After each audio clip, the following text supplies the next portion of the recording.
everybody. I always feel so weird at the beginning, waiting for the time to start. Thank you all for joining. I am so excited. Today I have a very special guest. It's a bittersweet day, and you'll find out more about that in a moment. So I might be a little more chill today. But don't worry, you know me, I'll be bubbly in a moment.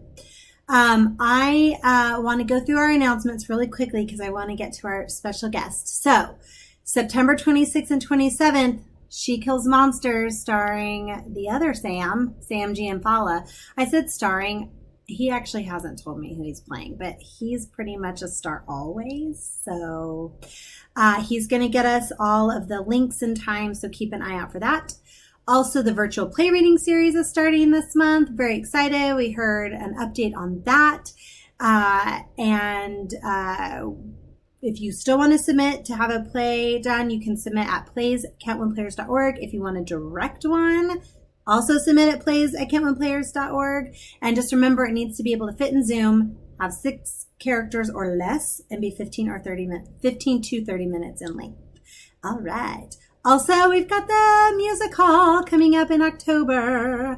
And so if you are a Kentwood member, or if you were in a show in the 2019-2020 season and you would like to participate, reach out to Roy Okita, or you can email marketing@kentwoodplayers.org, and I will get you in touch with Roy. And we're very excited. This year's theme is Kentwood Players Music Hall Social Distancing Edition.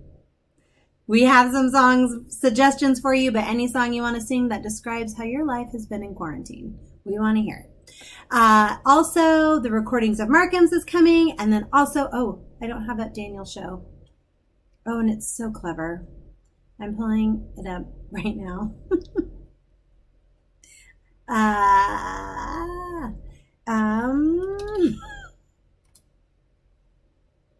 Oh, I'm sorry. I'm going to have to come back to you in a moment. But you all know it. It's a Sherlock Holmes, Culver City's Sherlock Holmes. It's coming up September 9th. So, here we go. It just came up. And now it's not loading. But by the end, I will have that loaded for you, and I'll give you all the details for that.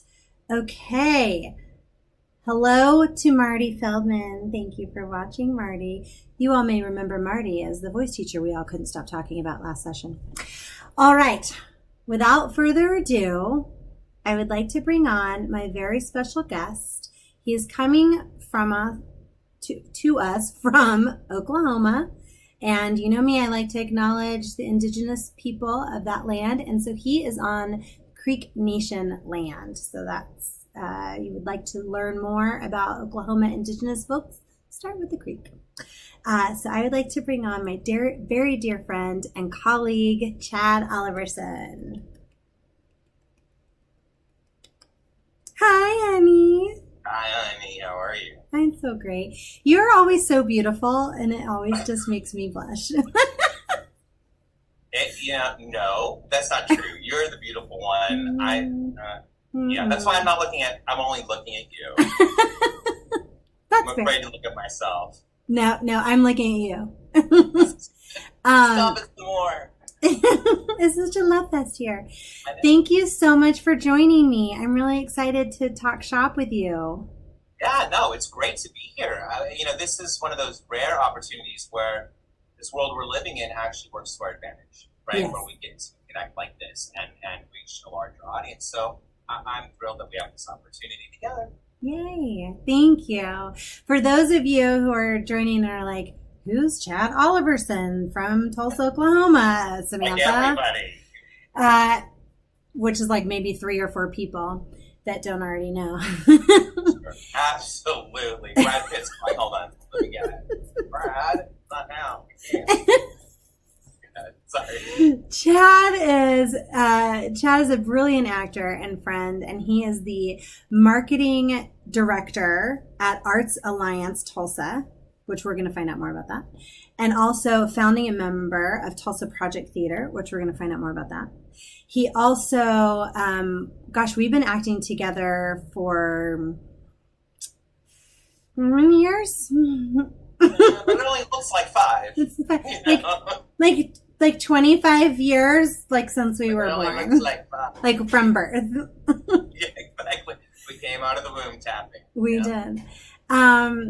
And you have been, and I've said this in a couple of our little marketing spiels, you have been a mentor and a teacher and a friend my whole life. And I'm so appreciative of all the advice you've given and all the knowledge that you've shared. So Gosh, thank you, Sam. It's That, so true. that means a lot to me. You know, I've loved you forever and ever and ever. From the beginning, we just clicked, even though she is so much younger than me, so much younger. But yeah, if I've done anything good for you, I'm honored that I could help in any way. But you brought so much light into my life. Thank you. Thank you. Well, I know that we'd like to get a little brief history of you, like where you're from and how you got into theater. Okay. I was born. No, I won't go that far back. Let's just start with how I got into theater. I'm originally actually Minneapolis is where I'm kind of from, but I grew up in Oklahoma, so I'm totally an Okie in most senses of that word, in a fraction of the senses of that word. But getting into theater actually. Weird thing. I wanted to be an architect, Sam, and and I did. And my mom forced me, my mother, not a stage mom at all, but forced me to take a speech class in my small country school. And I remember I came from I lived in Minneapolis. Oh, wow. So it was a large school. It was a very diverse school. And then I come to this very small country school, which wasn't as diverse, but it was a lovely school, and it had my one saving grace, which turned out to be a theater class. And so mom made me take speech because she said, no matter what you're going to do, you're going to be an architect, you still have to get up and speak in front of people. And I said, all right, well, I'll do that. I'll try that. And then my teacher took it from there and said, oh, well, we need another guy for the Crucible, of course. So she forced me to take a drama class so I could be enrolled. And actually I turned out to kind of take to it. And then one thing led to another. It's what paid for my school. It's what got me really everything I have today. And that is a strange thing to say, that theater created my life. I didn't hunt it and fight. I fought to do a good job, but it provided my life to this day. That is amazing. I really like what your mom did by encouraging you to take a speech class. We've talked a lot about on this show the power that theater has on young people and the skills you learn that you'll take in whatever subject you decide to go into. You're absolutely right. I actually just went to my old high school. They had me speak to their drama class, right? Oh. So that was a really weird moment, and we talked just about that. I said, you guys, you asked how many want to be actors, how many want to be designers, how many want to, all those questions, and how many think they're not going to be in theater? And there was like one. And I said, but you'll use whatever you learn in absolutely everything you do. And so if we could get, I can go into stats for you, but I'm not going to bore everybody about the arts and stats and really what they do for SATs and all that stuff. But truly they do. And actors, performers are 20% more likely to vote. People vote. 20% more likely to vote. Early vote. If you get arts education. Yes, I talk too much. It will take you through any job you have. You should have a background in speech at least. Right, absolutely. And I think it also, we can get into this a little bit more, but I think it also gives us tools for empathy. I think it gives us confidence, or how to at least fake it. True. It does. It does all of those things. Again, I don't want to get into the studies. There's so much on our website on Americans for the Arts, studies of what the arts actually do. Empathy, music from math and science. I mean, the arts truly do create the soul of who we are. Yes. They're our humanity, right? And so I am blessed and grateful that my mom did what she did, but I'm not surprised because she grew up learning about art when she moved away from her home in Minnesota to Germany. And lived in Germany. And she brought home so much art. My dad lived Africa, and so I grew up with African music. Marion Makiba, who is passed, but Pata Pata to anybody who knows Marion Makiba, and that's what I grew up with, was art from overseas, music and everything. Oh, that is so important, and that helps to enrich our lives and help us to be more well-rounded. I think that's so fantastic. I didn't know all of these little details. Yeah, well, we'll talk over drinks and stuff. I love There's it. some other stuff. So, okay, so you studied theater, and you talked about how this affected all the things that you do in your life. And one of the things I found interesting is this entire time you've kept acting, but you've also used your theater skills in other ways. Can you talk to us a little bit about what it is you do now and how, or other jobs that you've had that you've used these skills? Yeah, absolutely. So yeah, theater was my degree. I had a secondary degree in communications. I went to university that really taught us from day one kind of reality. I didn't have to wait till I was a junior to go on stage, right? And it was Molly Riso, shout out to her at Southeastern, an incredible director. She's passed now. But she taught us the reality of it. So she taught us, okay, you're going to work this, this, this, this, and this. We learned everything about everything because that's the reality. You're not going to be a star Lammy every time, right? So after university, I worked in a ticket office at a performing arts center. That led to a full-time ticket office manager. I was horrible at it. I was just math. So I would have been a horrible architect. Buildings would have crumbled. Seriously, don't live in one of my houses. And then that led to house management, event coordinating, and then into marketing, which then fit my communications degree. And that's where theater and communications really merged for me. And that was all at a performing arts center. I took 1 year to work in the mayor's office at Market downtown. And then this Arts Alliance, which is a United Arts Fund, and we work just like a United Way.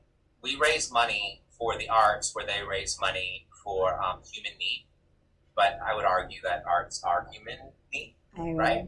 Agree with that. So we work to help 43 local arts organizations, help them in whatever way we can thrive by raising money and awareness, and we advocate for them. And so I'm still using every skill I learned from when I started theater in what I do today. Do you want to know, what would you like to know about Arts Alliance? Well, first I wanted to say something that I find really interesting, because I think sometimes we only see one side of this, right? We only see, like you said, the star side of this, right? Right. But you're a very successful actor as well. And you do get, it's true, and you do get the applause and the accolades and the newspaper articles and all the stuff. And you're well known and around. But I think one of the things is that you understand the whole principle of our storytelling. And so we are more than just the popular face. We're also supporting the arts. We're also educating. We're also, collaborating in other forms. I think that's really important and a really important lesson. It's so important. If you think that your favorite performer, whether it's an actor, a dancer, a singer, in performing arts, just does that stage, what you see them on stage, and of course that's all you think they're doing, you're wrong. I mean, there's so much work that needs to be done that these actors, these performers fill that gap. They volunteer with youth to teach them their trade. They do shows like this where we're bringing awareness, from thousands of miles away. We're two states coming together to talk about the arts, right? Yeah. We're raising money. We're building props. We're going to meet corporations about funding, about donations. The list goes on and on. So you have to have a skill set that is not so finite. It's not this finite skill set. It is, you are a jack of almost every trade. And you're blessed if you can also get on stage and really shine. Yeah. But that's just a small part of it. Right. Not that much. And it lasts for that long. Absolutely. So, you know? Absolutely. You know? Absolutely. So talk to me a little bit about the types of arts organizations that you said there are 43 arts organizations that you all help. So what kinds of arts are they? Wow. That's fantastic. First of all, I'll tell you to go to artstulsa.org, not right now, but later. After we're not on the screen. No, I'm on TV. No, this is TV. Uh-huh. Okay? This isn't streaming, this is TV. This is Netflix. And I've made it. Yeah, first stars. 43. So there's more than 43 in Tulsa, and that's surprising to a lot of people. Like, what? I'm like, yeah, we even have like a skyscraper or two in Tulsa. But 43, everything from we have Tulsa Ballet, Opera, and Symphony. People are surprised that we have 3 of those core organizations. We do. We have an equity house, and we have a bunch of theaters, other theaters that are all professional. They do really good work. Very proud of all of them. But the things you don't think of are, beyond the chamber music and all of the traditional forms. We have glass blowing.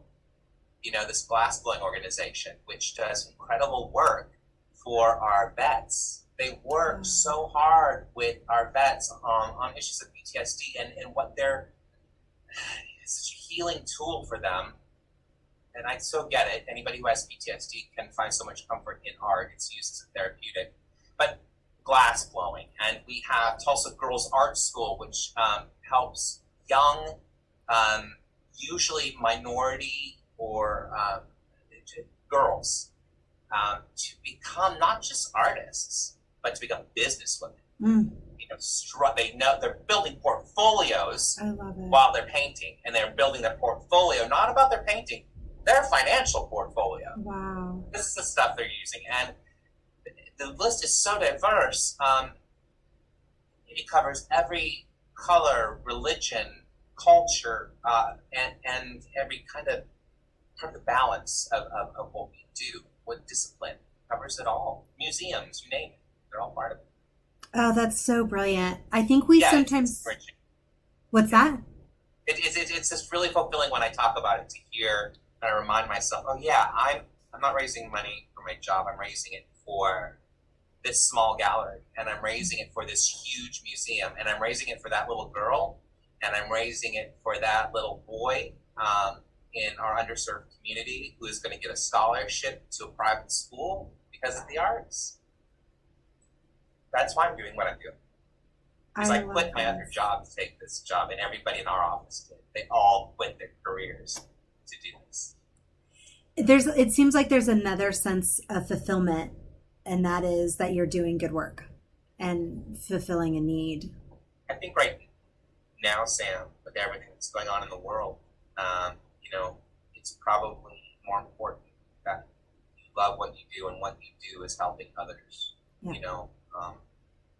Because that's what's going to get me through this, is knowing that the job is really hard, but I'm making a difference, even if it's small.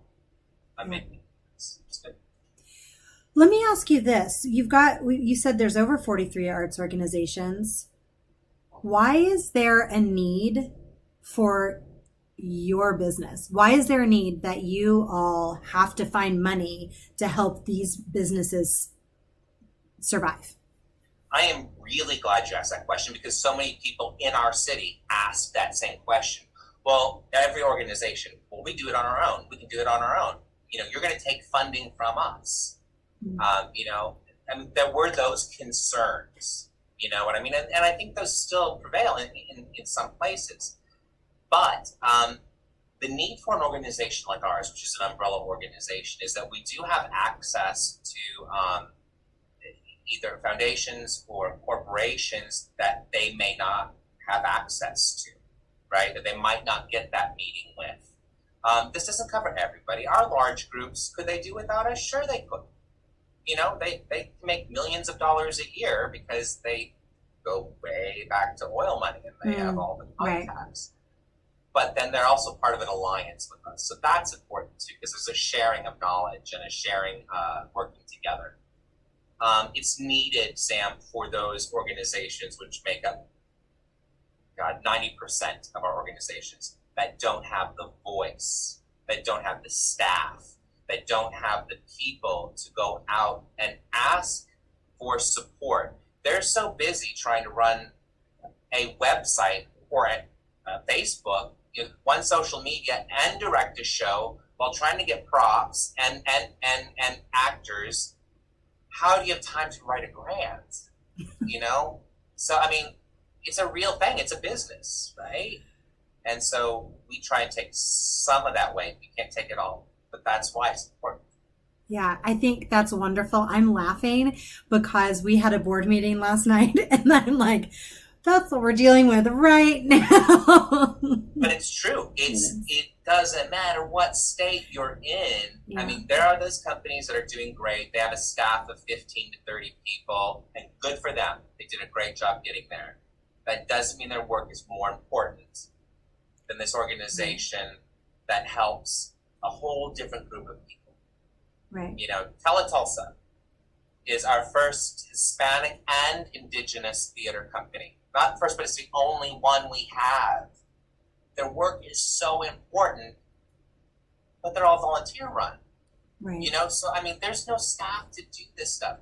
That's what we want to try and help. Like, now you know of Teletulsa. The world now knows of Teletulsa. Right. You wouldn't have known 15 minutes ago if not for this interview. Arts Alliance Tulsa and Samantha. You're welcome. Yeah. Thank you. But I am also, it's funny you say that because I'm like, oh, let me look that up. So that is great. I think I wasn't necessarily going to go down this little path, but I think you are the perfect person to, no, we're not getting to the juicy stuff yet. Okay, whatever. But I think you're the perfect person to speak with because you alluded to this earlier. I'm not going to bore you with the statistics or anything, but I think that there's a real need for all these forms of arts. You've touched on it a little bit with the PTSD. I've spoken about this on the show before when we talk about the biology of how the brain works and how it is the synapses are strengthened with music for, like you said, maths and sciences. I feel like looking around at the world right now, it is clear we've lost empathy and the ability to communicate. I feel these are skills that are honed in art forms. And can you talk a little bit about how these different art organizations, not just theater, but if we want to speak specifically theater, that's fine too, how they affect the community and how specifically you've seen them affect the community of Tulsa? Okay, yeah. And I'll leave stuff out. I know I will because it really does reach so many different areas. But let's talk specifically about maybe the specific areas, just to pick a few that we really know is helping in. So we talked about veterans, which lends itself to PTSD. Well, it's not just veterans. Then through painting, through poetry, we have a poetry organization as well, Muse, shout out. And like they're watching me, but still, shout out Muse. That work specifically with PTSD, that's used in hospitals, that's used in so many different clinics. So our arts organizations or volunteers will go in with music to calm and to find that place. So for mental illness, for PTSD, that's one form, and our groups do play a part in that. You also have, and this isn't talked about enough. I mean, we really hit on race, diversity, but we talk about the youth a lot. We do because education support. What we don't talk about a lot is our elderly community. And right. Speaking very personally here, not as an elder, but as someone who has a mom who has MS and is living in assisted living, and that's why I'm in Oklahoma still. That's not the only reason. Oklahoma, but I mean, it got you here to be, it kept you that's here. why I stayed to begin with. You know, I know some of the performers that go in and sing for my mom. Ah, I've worked with them on stage, you know. I, I, Bam, Tulsa, Chris Middlebrook, thank you. Not that he's watching me, but thank you, Chris Middlebrook. And the painting and the craft work that they do, and what that does for patients with dementia, with Alzheimer's, with dexterity problems. And one of my contemporary has a whole elder care class. You can come in and do seminars and workshops specifically for age-related issues. So there's that. I'm going to get off track because there's so many. The BART works with all ages on music to learn and how to perform. The list goes on and on, but we do have those underserved communities too. We're working on a mural project in North Tulsa. Sammy, as you know, North Tulsa is not served. This is where our race massacre in Tulsa happened, and we need to acknowledge and own that. That happened in 21. We're coming up on 100 years of that in 2021, and we do a lot of our organizations are from North Tulsa, and we're doing a mural project out there right now, and they're going to work with the students and the community at a school to create 7 different murals that represent Monroe. Out to you, shout out to you because they're all watching. To represent their core values through art, and they're going to have a voice in what that says and what their community is to them, and so that's healing and that's empowering. Because they get to say, this is who we are. And I want the next generation to see who we were today, you know, and is that who they are tomorrow, you know, and so on and so forth. So I know I kind of got off track there because it just touches so many parts of life.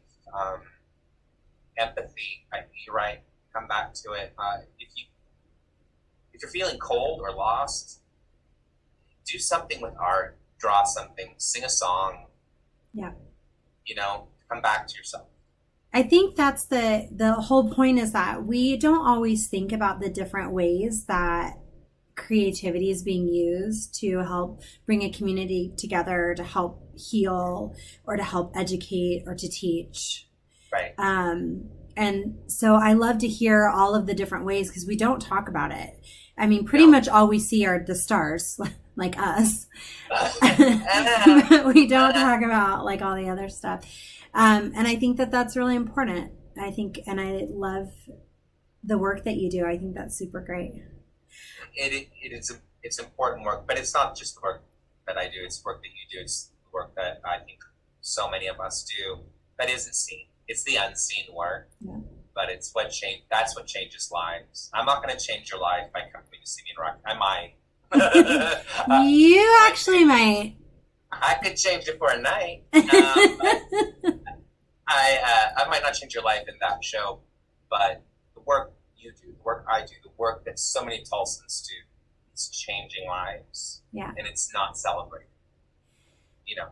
It's funny that you brought up Rocky, because I do want to switch gears and kind of get into a little bit of acting portion, but also it's funny that you brought up Rocky, because it was my experience when we first did that show. We did Rocky together. Chaz, Frankenfurter, I was Magenta. And also, let me just take a moment before we go. Chad and I lost a friend today. So we want to,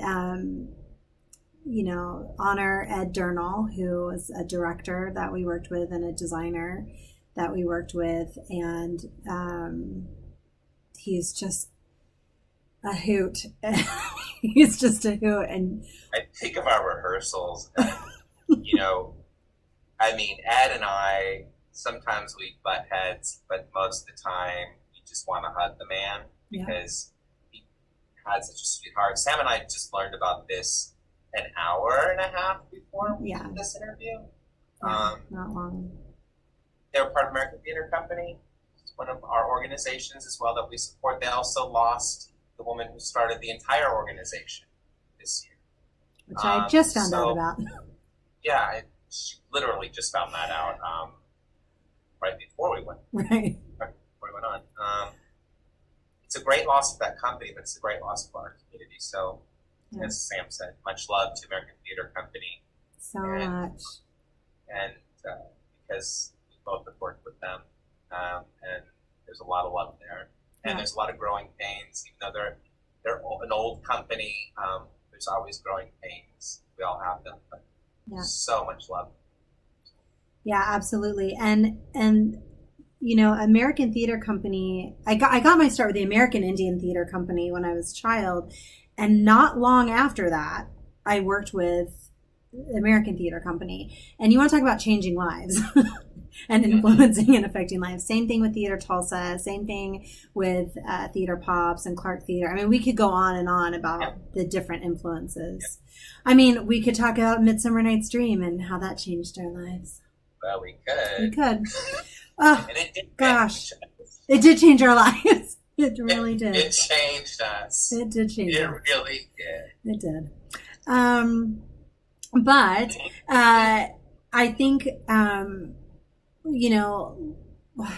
honoring the time and the energy and the heart that both Kitty and Ed put into making sure that there was theater happening and the works that they did, I think that is very special and it did affect a lot of people, for sure. Yes, and they will continue to touch a lot of lives because they're just going to keep getting stronger and growing and doing more stuff, and we're there for them to make that happen. I love it, and I look forward to hearing more about it. But I want to go back to Rocky because I remember when you first suggested that I do the show, I was on my way out the door, and I stayed in Oklahoma to do Rocky. And for me, it was, this will be fun. My mom did this 20 years ago. She played the same role. It'll just be a fun time. And it was a hoot. We had vodka Fridays every day of the week. We had line buzzes. We did. Speed throughs that were drinking. No, I don't want to imply that we were all lushes. You can imply it because there were... No. This is bad. Don't do drugs, kids. No drugs. We did our craft. We did our craft. A lot of craft beer. And all in platform high heels. But I went, and while it was just a lot of fun and gosh, and can we just call out Kara Stacker and her choreography? Because yes. My gosh. She did a great job. I mean, God, I've been through so many incarnations of that show, but yes, I know exactly everything that this moment with you and Kara and Ed and all of that, the costumes, the set and all that. It's a great experience. It's such a great experience. But so anyway, my point is I went through, thought it was going to be fun. And then what I discovered after we opened were all of these people that were coming because they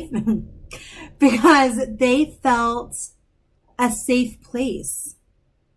That's true. And they felt they could express themselves in a way that they couldn't elsewhere and tap into parts of themselves that they didn't feel belonged elsewhere. And all of a sudden I was like, this ridiculously silly show in this ridiculous outfit I'm in. Beautiful. Or not in. Is like helping people. What? Yeah, that's such a great point, Sam. You're dead on. I mean, anybody knows Rocky gets what you just said, right? They know. Because so many people love the movie and Tim Curry, and how can you top Tim Curry? I tried, but it's Tim Curry, He's pretty flexible. He's the Tim Curry. But you're right. It is freeing for so many people, and that goes back to diversity in another way, right? Yeah. People who maybe don't feel like they fit in. People like me who didn't feel like they fit in growing up. And there's the he, him, his, all the different labels you want to give it, where we can all come together in this very safe environment and celebrate being completely different and it being completely normal. I mean, that's the norm, is to be completely audacious and different and yourself, right? Yeah. Ultimately, being yourself, and the person next to you is supporting that behavior. And I say behavior in a good way, laughter and joy. Yeah. That, you're right. That little show, that ridiculous little show with a thong that chafed me and spikes on my crotch. I've had many different costumes. And but for all the screaming and the audience cheering back at you and doing all their lines back, because and trying not to break when, or sometimes breaking and recovering. Mm-hmm. Breaking and just taking the moment to acknowledge that, you got me. Yeah. It's good. Good on you. Good on you. Which I love even more. But that is probably one of the most communal shows you will ever do, where you are them and they are you. Yeah. And it is a bonding thing. Yeah. And there is a much deeper meaning to the show too. If you really study that, if you really look at it, there's a deeper meaning. There is, and we would talk about it, and it's again that part that we've talked about this on the show a lot too. All the stuff behind the scenes that actors do, all the research, all of the stuff that the audience will never know. All they know is they're seeing a well-rounded, fully realized being telling a story. Yeah, and growing into those characters, right? Yeah. I mean, what you were up against as Magenta and I as Frankenfurter was, there's a very specific idea of who those characters are, right? From the film. Right. And so, but this was our journey. Right. And finding, parts of ourselves that fit into that character, which drew out different things. And that was an exciting process and terrifying that you wouldn't be accepted for doing it. Oh my God. Exactly.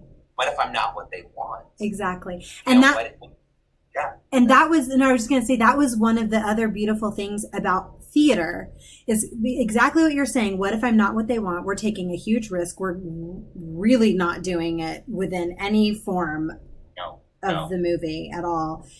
No. And we changed it every year. And I'm sure even after I stopped doing it with you guys, after I moved out here, you continued to change it every year.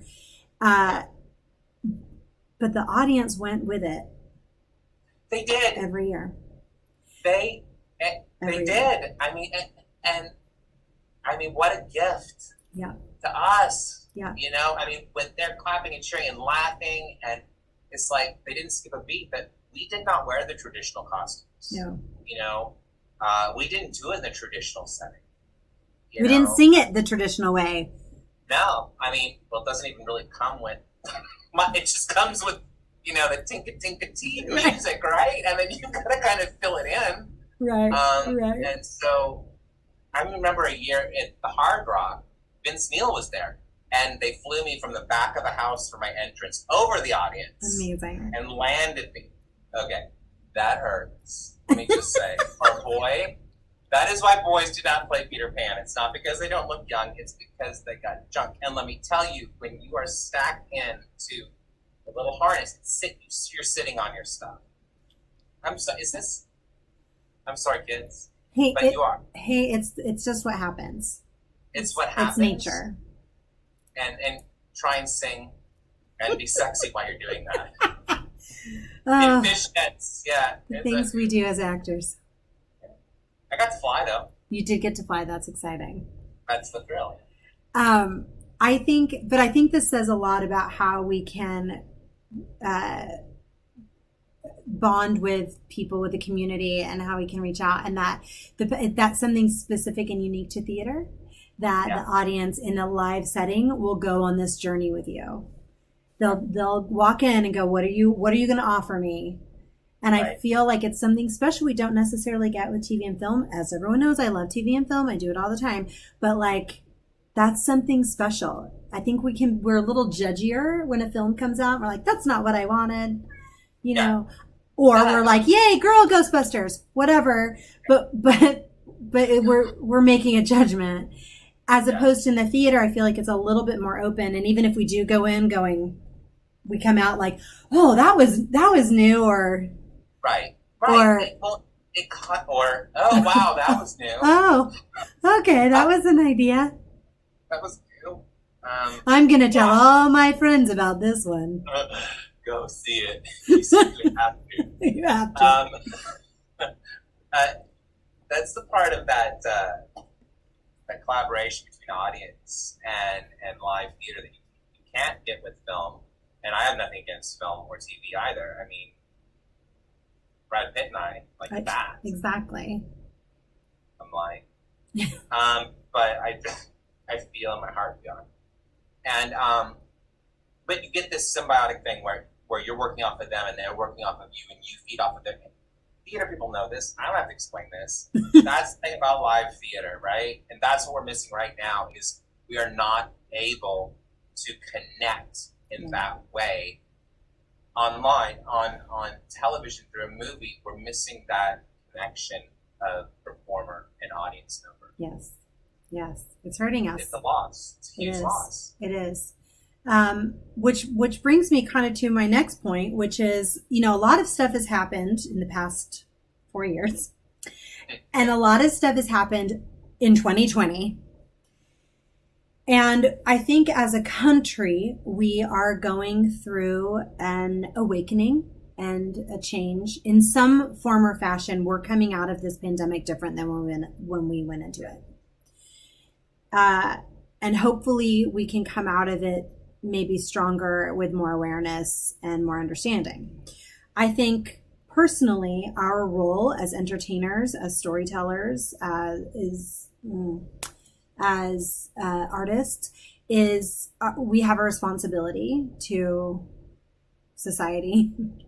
Yeah. So let me ask you, what would you like to see when we get out of the zombie apocalypse? What's next for theater?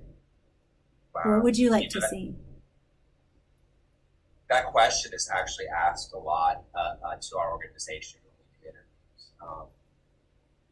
What I would like to see overall, actually, is I think everybody that's watching this is really so supportive of the arts. But I hope there's one person that's watching that isn't supportive of the arts and just watches baseball and thinks that I suck, as for being a performer. So they can hear the one thing that I hope that happens overall is a greater sense of compassion for everyone across the board, of understanding. For theater itself, the greater appreciation of what that is, of not just what it takes. We can talk about all that for days, but the relationship we just talked about between audience and performer, that bond, that spark, that only happens when it's a live performance. And it's been taken away from everyone. And so that was a great segue into this, because I hope a greater appreciation for a live performance, because theater loses to film a lot. And I love film, God bless, that's not what I mean, I just, it's in many ways it's somewhat like a dying art form. I don't care, I'm going to go see a star, I'm going to go see a movie, but you'll never have that connection. So maybe the appreciation, Sam, maybe that's my hope, that live experience. Maybe I hope it's changed too, that we want that connection with a human being. Yes, I love that idea. Does that make sense? Yeah. It's a simple wish, really. I don't have a revolutionary wish for theater. Yes, there are revolutionary wishes, and we can get into that when it comes to race, and it comes to equality, and it comes to how things are represented on stage, and what we've learned beyond the pandemic that's happening right now, that need to change in the arts in general. But my simple wish is you appreciate the spark between audience and I think that that's great. I think that will lead to the other change that we're wanting to see if we encourage that. To build on that, I would love this compassion that you're talking about, this appreciation for arts and for theater. I would love it if we would expand our knowledge of it too. If we would maybe go to a theater we wouldn't have before, or go Yes. to a music, you know, I don't want to say festival, but like presentation or Yeah. concert or Something club new. or something that we wouldn't have done before. Yeah. Take a chance. Yeah. And maybe that's it. You know, Yeah. we'll miss it. We learn a new appreciation. Yes. And at the very least, we see part of humanity and the similarities that we have, regardless of whether or not we go, oh, I'm now going to listen to this all the time. Maybe we don't. Maybe that's not what happens. But we go, man, that was really cool that they did that, and I can relate to what they're doing. Yeah. And that's a gift if somebody can walk away with that. And we've all seen that happen, right? Yeah. Somebody that didn't get it before that gets it after. Yeah. You know, and that's the biggest gift. And you're right. I think maybe after all this is over, we're going to be a little burnt out on watching, you know, just television. And we're going to want to try, you know, I'm going to go to this samba night. I didn't think I wanted to, but I'm going to. Yeah. I'm going to go see chamber music. I've never done that before. Right. I'm going to take a class in woodworking, which is one of our groups too. I didn't know the things I could do with wood and burning metal and electrocuting wood. I mean, it's crazy, these art forms, right? I want to go do another glass blowing session. Yeah. I want to go do that again. I think what's important are organizations like yours, hopefully too, we can move into a place where we can make that accessible. I've often said that I feel like theater sometimes is an elite sport. Maybe not small community theater, like, you know, thank heavens for Kentwood, who's doing really great quality work, and it's not super expensive. But in some instances, it's even $20 tickets is a lot if you have a large family. If you want to take your kids to see Little Mermaid and you've got 4 kids and 2 parents, or, you know, like it starts to add up. And I feel like in preparation as actors, it's an elite sport in the sense of like we have to take all the dance classes and all the voice classes and all the acting. So yeah. And so I feel like I would like theater. I would like all forms of art, but speaking specifically of theater, I would like it to be more accessible to people. I would like people to be able to go and do a woodworking class, or, you know, come and you know, see Wicked or Hamilton or whatever, and be able to go in. And that's beautiful. And you're right. Accessibility is a very hot topic right now in the arts world. And in theater. We have a program at Arts Alliance. It's another form of accessibility, but we sponsor one hearing impaired performance for every one of our organizations, at least one. That's great. So they can have one performance, you know, or one tour in a museum. Yeah. If they can't afford it, a lot of them have the money to do that, but there's a whole other section of people that accessibility. So that speaks to that. You're right. It's money. It's, are we including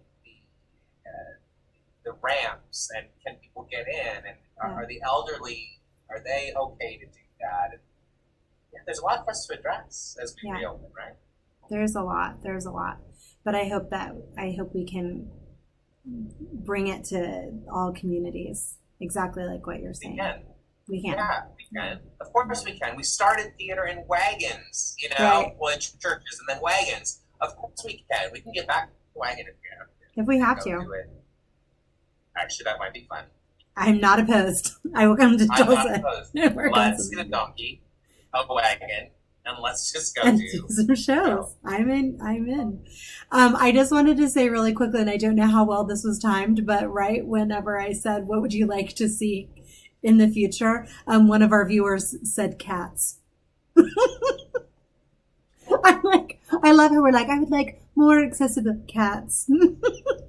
Was that ironically said, or was yes, it was. It's a friend of mine. Okay. We're kind of obsessed with it. I was like, that's perfectly timed. Thanks, Marty. Yes, what the world needs now is more cats. Jellicle cats and a jellicle cat. That's not how that goes. God bless. Love cats. Let it go for a bit. Let it rest. Meow. It needs to breathe a little. Meow. Meow for about 5 years. Meow. Get in your litter box.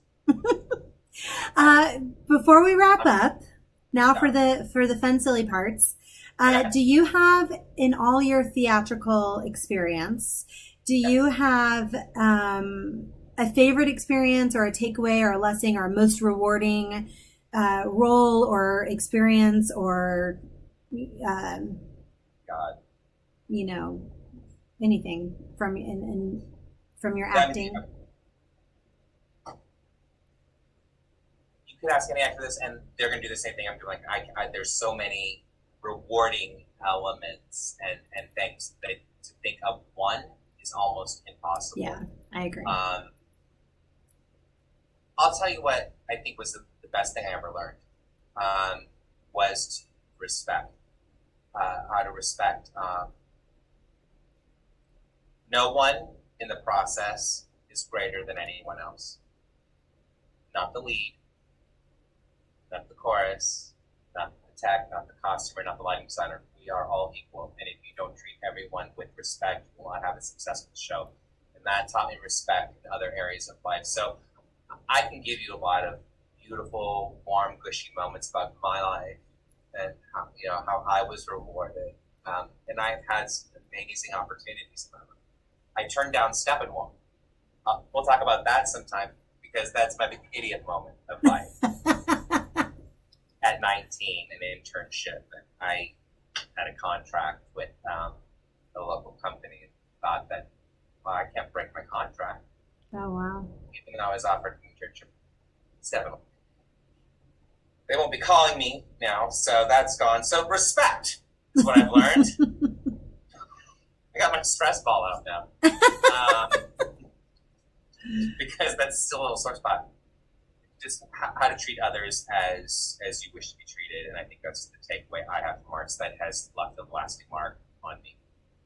That is so lame. There's nothing glamorous about that. It's not lame at all. I think that's wonderful. I think that, I agree with you. And nobody has been like, oh yeah, certainly it was playing Kate in Taming of the Shrew. Nobody has ever had a one experience. Because we can't. I've learned from can't. everything I've ever done. Yeah, exactly. And it's all been rewarding in one way or another, even the shit. That's yeah. Rewarding, yep. Which brings me to my next question. Yes. Do you have a crazy debacle that's ever happened to you in a show, or was there ever a show that was a crazy debacle? Yes, to all of that. Any you want to share? You don't have to name names. Sure. I'll just give a few right off the top of my head. I go back to university playing Witch Boy in Dark of the Moon. I had nothing on again. I don't know why. Oh, I don't. I had one cloth on. I had to do a vertical leap about 5 feet onto what was an oversized cut down log of a tree, which was at a rake, right? Mm-hmm.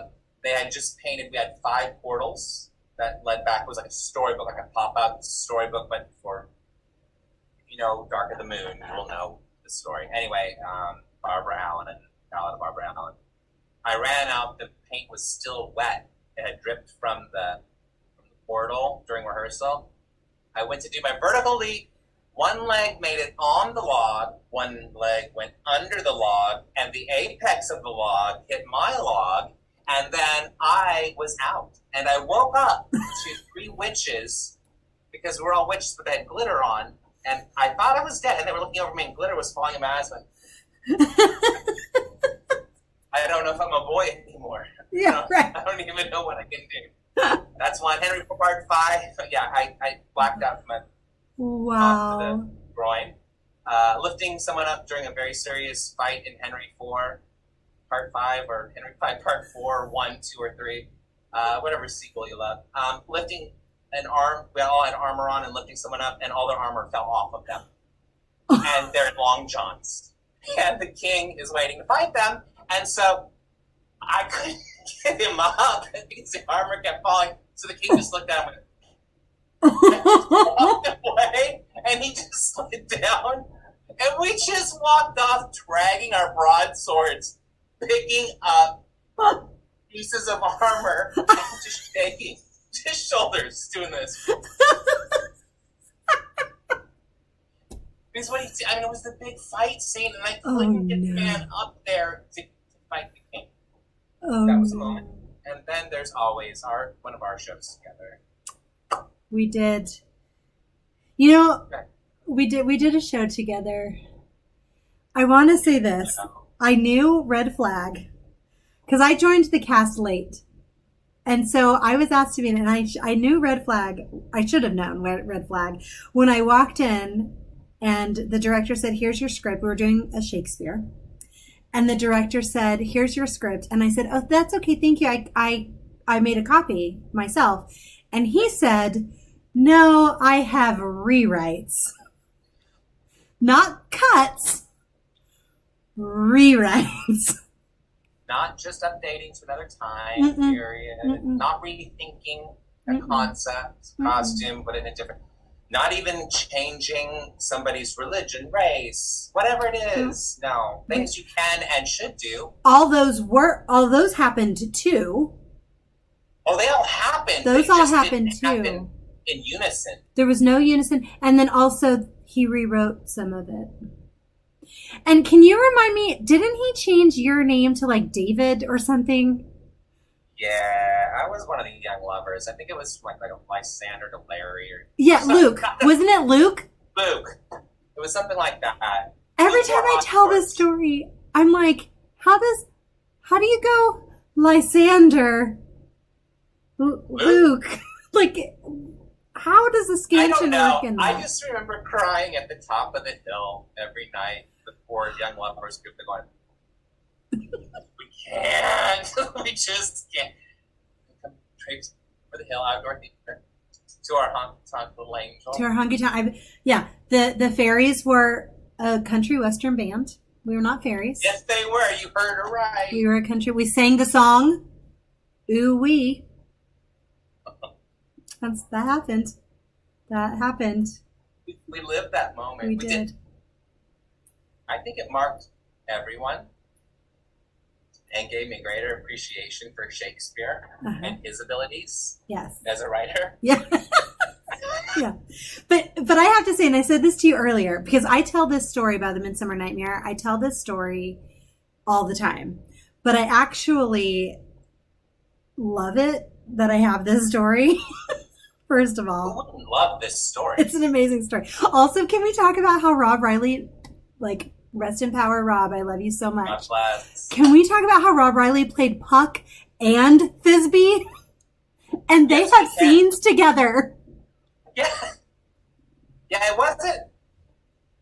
So cohesion, a cohesive thought, or a thought out idea, would be to put Julius Caesar in corporate America.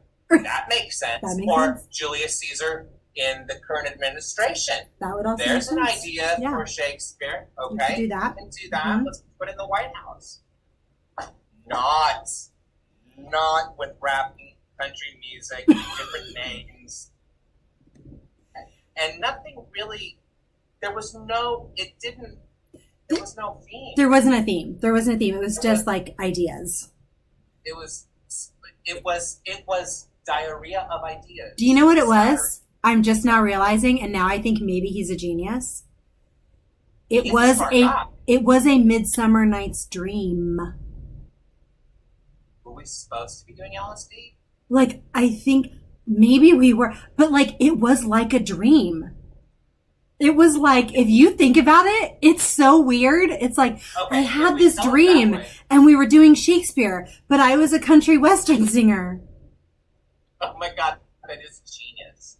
He's a genius. Is it just genius for the actors 20 years later to go, oh, I get it now. Oh, yeah. I get it. Oh. You guys, you are seeing it here. You are seeing it here. I mean, we're a little late to the game, but I get it now. It was supposed to be like a dream. It was a dream. But here's the deal. I'm like, my mind just exploded. But also I was going to say, and I said this to you earlier, and here's the deal. When I was doing that show, I was so mortified I was telling my friend, I would come home from rehearsals and I would tell my friends about it. And I'd be like, oh my gosh, this happened today. This happened today. I was like, you are not coming to see this show. And they had at that time, they'd come to see all my, they came to see us in Anne of Green Gables. They came to see all my shows. And I told them they were not coming to see the show. So what did my close-knit group of like 6 friends do that come to see all my shows?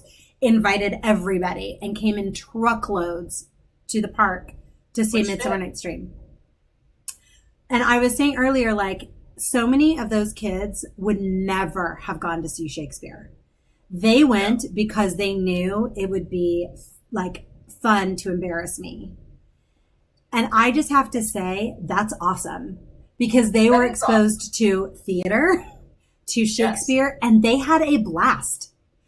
I'm fairly certain they have no idea what the show's about, but they had so much fun.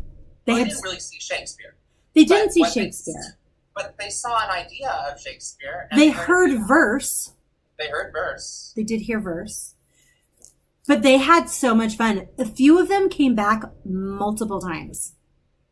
Like that would never have seen theater. So I know. Did they come back because they just loved it, or did they come back because you won't believe this shit? I think you've got to go. Does it matter? No, it doesn't. I mean, tickets were sold. People were introduced to the arts. And they had a good time. That's our job. They had a good time. They were entertained. Okay, that was our job. Okay, you walked away with an emotion. So, job done. So I have to say, like, while that is a really ridiculous and funny experience, like, yay for getting people to go to be exposed to theater. Yes. I don't know that we should try and recreate that. It's a once in a lifetime thing. It's, it is. That's the beauty of theater. If you missed it, you missed it. You missed it. And you just really missed it. And we did too, until just recently. Every day. Here we go. Yeah. Oh my God. I have to say, I love crazy life theater stories. I love the armor falling on, like I don't love the fact that you injured yourself, but I love that crazy things happen in live theater, and it's hysterical. It's all hysterical. The powdered wigs in 1776 made out of fantasy fur. Genius idea, like wearing a fur hat on your head, and up close, we all look like farm animals. Okay. You do what you gotta do, right? I love this. I love it. I think it is fantastic, and that's why, you know what? Say yes. Yes, and. Yes, and yes, more, please. And. Yeah, I love it. The arts are an amazing journey. Yes. In every aspect of it. So theater is an amazing trip. It's a trip. Yep. I could not have said it better myself. I want to do a show with you. I can virtually do one now with you. We can. We can. I can audition for Kentwood players. You can. Maybe we can get Marty to direct us in Cats. That is a wonderful idea, and I'm going to talk to you about that here in a moment when we go offline. How about that? Let's do it. I'll bring my phone to the Zoom room. Well, Chad, thank you so much for doing this interview. You are just amazing. Well, I had a blast. This was so much fun. I could obviously talk more about everything. I love you to death. And thank you. Anybody who's watching, I hope something made you laugh somewhere along the way. Ditto. And I hope you learned something. Maybe. Thank you all for watching and joining us, and shout out to Jerry in Oklahoma, who's super excited that we had an Oklahoman on. So yay. But thank you all for watching and being with us and sharing in our theater journey. On Sunday, we have a very special guest. Sam G is bringing on a dear friend of his and colleague from LMU, Kennedy, and she has such a great story about some of the things that are happening at LMU and things she's getting started. So I'm so excited to meet her and talk with her about it. So join us Sunday at 7, and I'll have more news for next Thursday's guest on Sunday. All right, everyone. Take care. Have a good week. If I can remember how to get this. We might just have to stay on because I've lost my cursor. Good. So now I can tell the story of